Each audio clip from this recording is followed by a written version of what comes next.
Installez-vous, ça va? Vous êtes bien? Comme les candidats, vous avez des tabourets? Oui. Ça dure moins longtemps, hein? On est parti pour 3h30 là, Oui, c'est ça environ, oui. Bon, à part ça, voici la revue de presse culturelle du jour à l'idée de Patrice Romden.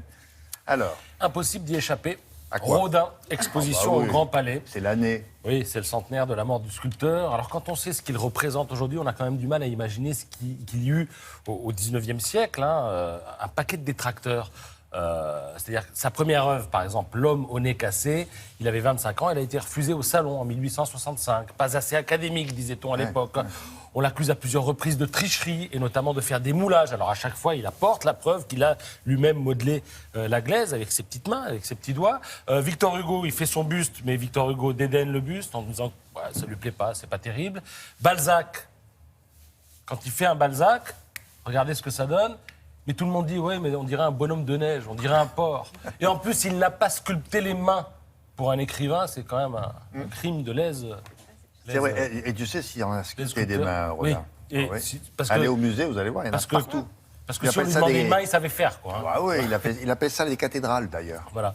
Donc il y a 1001 anecdotes sur le sculpteur dont l'œuvre s'enrichit parfois de manière inopinée. Ainsi, cet Andromède, regardez, qui date de 1886, c'est un Rodin qui a été découvert presque par hasard dans un appartement madrilène, donc en Espagne.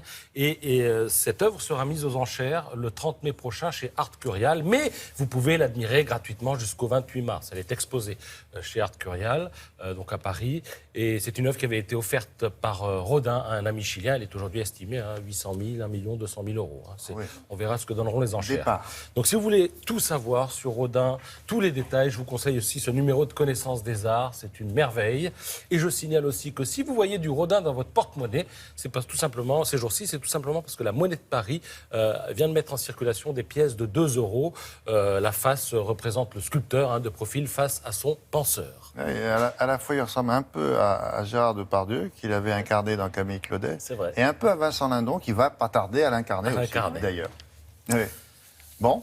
Alors on a après quelqu'un d'autre cette saillie culturelle, un petit décryptage à propos de ce que vous trouverez chez le marchand de journaux ce matin. Beaucoup de unes évidemment consacrées au débat d'hier soir. Libération dit « Ah, on est enfin dans le dur », La Provence dit « Ça ne rigole plus », L'Indépendant dit « Oui, premier round convenu ».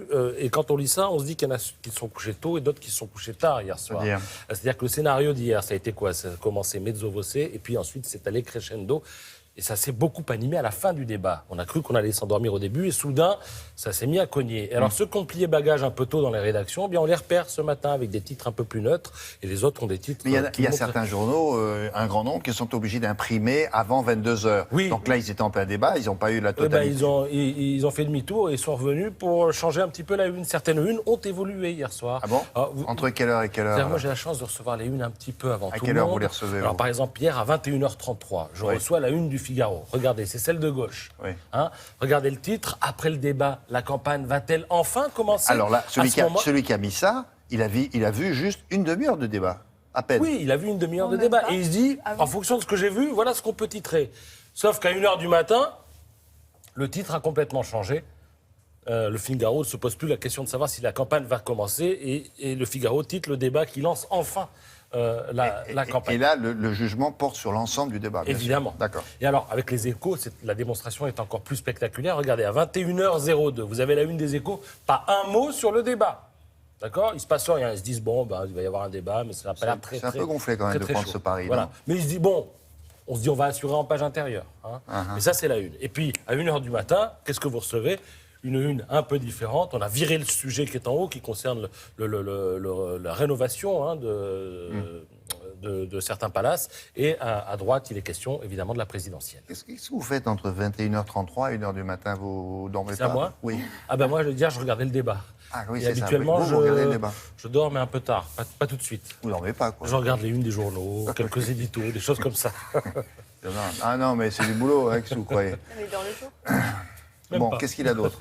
La BD du jour, pour finir. Alors, Bouzard, c'est un dessinateur du Canard enchaîné, on l'a l'habitude, on le connaît.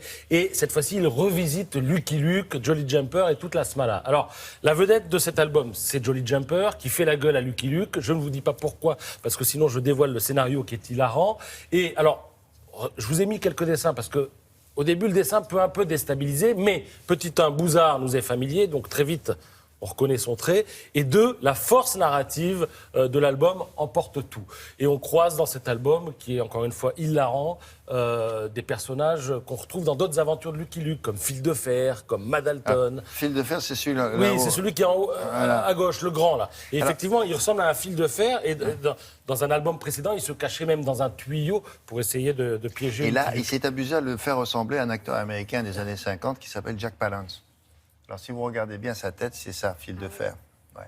Bon, qu'est-ce qu'on a d'autre? Eh bien, il je s'en n'ai va plus qu'à vous donner Il le va se coucher, nom de alors. l'éditeur, c'est Dargaud. Ah et oui. je vous conseille évidemment cette BD, parce qu'on ne lit pas assez de BD, il y a plein de choses intéressantes dans le monde de Il la peut aller BD. dormir maintenant. Hein Ouais.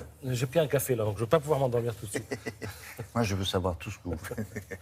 Je vais vous tenir au courant minute par minute. S'il vous plaît. Mais ne m'appelez pas pendant la nuit.